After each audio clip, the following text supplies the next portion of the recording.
Hey, Thrifty Virgo Lefty back again, and I want to talk a little bit about credit repair. I talked about credit repair in 3 other videos, and this should be my fourth installment. And I wanted to talk about pay for deletes. Pay for deletes are awesome.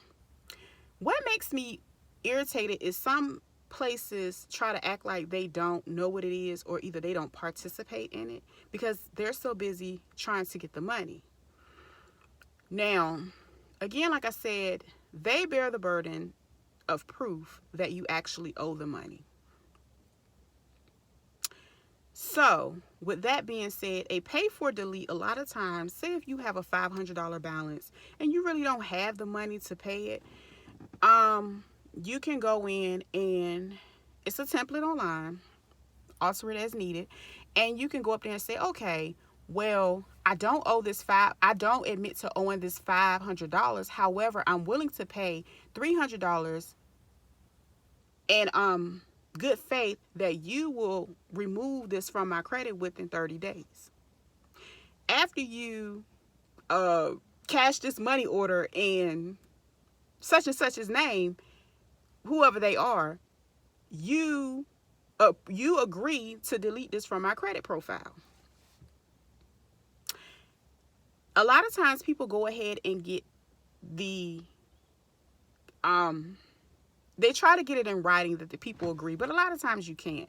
So with that pay for delete, when they decide to cash that money order or check or whatever it is you send to them, they have agreed to your terms of saying, you said I do not owe this, but okay.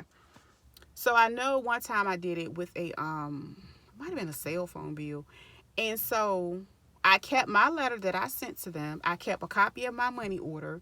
And I actually sent, the most important part is to send it certified mail. That way you can keep your receipt showing, and it shows when it's been delivered to them, once they open it and they agree to it. Because a lot of times it's already written off. It's in collections. The collection agency just want to be able to collect something, okay?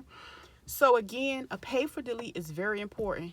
Make sure you do your due diligence and read up on, pay for deletes. But either way, I love pay for deletes. They're very important, especially if it's not a really big bill. If it's something that's probably a couple $100 that you can give them a portion of it, a lot of people are willing to take that instead of just taking a loss.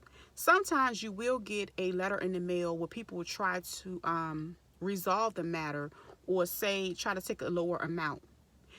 Those are cool. However, I love a pay for delete.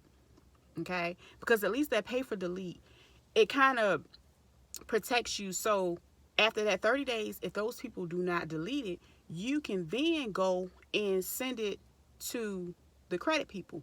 It's about having paperwork at the end of the day when it comes to disputing it.